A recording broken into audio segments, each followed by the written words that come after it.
رب کائنات نے بنی نوع انسان کی ہدایت کے لیے سلسلہ نبوت و رسالت جاری فرمایا۔ بے شک بے شک۔ اب جب انبیاء کرام علیہ السلام تشریف فرما ہوئے، انہوں نے لوگوں کو بتایا، ان کی رہنمائی کی اور ان کو صحیح اور غلط کا شعور دیا، تو الحمدللہ انہوں نے کار نبوت انجام دیے۔ اب آقا کریم صلی اللہ علیہ وسلم اللہ کے آخری نبی، آخری رسول، اب کوئی اور نبی، کوئی نیا رسول اب نہیں آئے گا، بے شک۔ تو کیا انسان کو اب ہدایت کی ضرورت نہیں رہی؟ ظاہر ہے ایسا تو کوئی نہیں سوچ سکتا، ہدایت تو ہے، ضرورت ہر ایک کو ہے۔ تو ایسے میں پھر نبوت اور رسالت کا سلسلہ منقطع کیوں ہو گیا؟ اس کو جاری رہنا چاہیے تھا۔ وہ منقطع اس لیے ہوا کہ انسان کو ہدایت تو چاہیے، لیکن اللہ کی طرف سے جو شریعت محمدی آئی ہے اور جو قرآن مجید صحیفہ ہدایت آیا ہے، اب اس کے آنے کے بعد کسی نئی شریعت کی ضرورت نہیں ہے، کسی نئی کتاب کی اور نئے احکام کی ضرورت نہیں ہے۔ تو اب قرآن مجید کے اندر وہ تمام چیزیں موجود ہیں جو بنی نوع آدم کی ہدایت کے لیے قیامت تک انسان کو درکار ہوں گی، بس اس پر غور و فکر چاہیے، اور ان قرآن سے ہدایت اس کو کس طرح مل جائے، اس کی ایک آدھ مثال میں عرض کرتا چلوں۔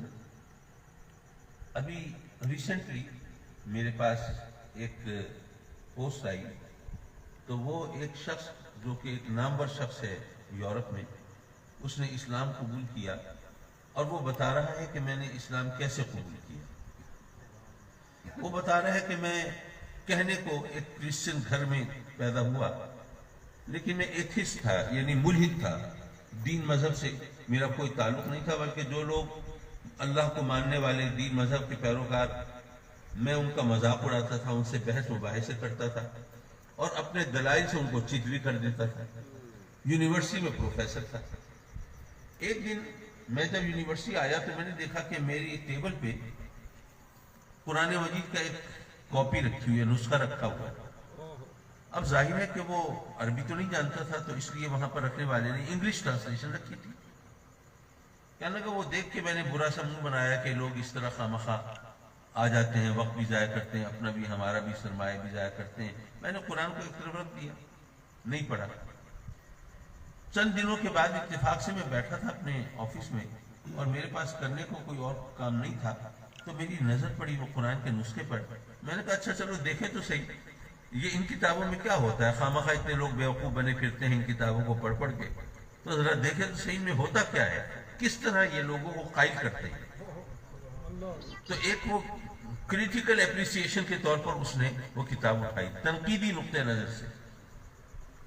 کہنے لگا کہ اس کا پہلا چیپٹر وہ سورہ فاتحہ کا تھا، اس میں مجھے کوئی خاص چیز نظر نہیں آئی، تو پھر میں اس سے آگے چلا، تو اس سے آگے چلا تو ایک جگہ میں چونکا، کیونکہ وہاں پہ یہ لکھا تھا کہ اللہ نے فرمایا کہ میں نے انسان کو دنیا میں، اچھا اب وہاں قرآن میں اور ہم جانتے ہیں کہ خلیفہ کا لفظ استعمال ہوا کہ انسان کو خلیفہ بنایا دنیا میں، تو وہ انگلش زبان میں اس کے لیے لکھا کہ یہ ایک نوبل کاز کے لیے، ایک بڑے اچھے مقصد کے لیے اور کسی اچھی ڈیوٹی کو پرفارم کرنے کے لیے اس کو بھیجا۔ اب خلیفہ ایز سچ ٹرانسلیٹ کرنا اس کا ممکن نہیں ہوگا۔ کہنے لگا کہ میں نے یہ پڑھا، تو میں نے کہا یہ کیا بات لکھ دی انہوں نے، کیونکہ بحیثیت کرسچن جو کچھ ہم نے سنا تھا وہ یہ تھا کہ انسان جو ہے وہ تو دنیا میں ایک گناہ کی پاداش میں بھیجا گیا ہے۔ جنت میں جو حضرت آدم علیہ السلام نے، حضرت اماں حوا نے جو وہ پودے کا پھل کھا لیا جس سے منع کیا گیا تھا، تو یہ گناہ عظیم تھا، تو اس گناہ کی سزا کی پاداش میں اس انسان کو دنیا میں بھیجا گیا۔ اور یہاں قرآن کہہ رہا ہے کہ ایک نوبل کاز کے لیے، ایک بڑے اعلیٰ عرفہ مقصد کے لیے، ایک بہت ہی شاندار ڈیوٹی کے طور پر، اور خلافت اس کو عطا کی گئی، تو یہ تو بالکل ایک کنٹراڈکٹری چیز تھی، ایک اختلافی مسئلہ تھا۔ کہنے لگا میں پریشان ہوا، اور پھر جو میرے ذہن میں سوال آ رہے تھے وہی سوال فرشتوں نے اللہ سے کر دیے۔ اب اللہ نے ان کا جواب دیا۔ اب یہاں پہ میں ٹھٹک گیا کہ یار یہ کچھ اور چیز ہے، تو میں نے کہا کہ نہیں، اس سے سرسری نہیں گزرا جا سکتا، اس پہ غور کرنا پڑے گا۔ میں نے پھر اس پہ کچھ غور و فکر کیا، پھر جیسے ہوتا ہے آدمی کو کیوروسٹی، تجسس، وہ آگے لے کے چلتا ہے، اچھا آگے کیا لکھا ہے اس میں، آگے کیا لکھا ہے. کہنے لگا کہ میں ہر مقام پہ رکتا، غور و فکر کرتا، سوالات پیدا ہوتے، پھر انہی سوالوں کے جواب مجھے قرآن سے مل جاتے، پھر میں آگے چلتا.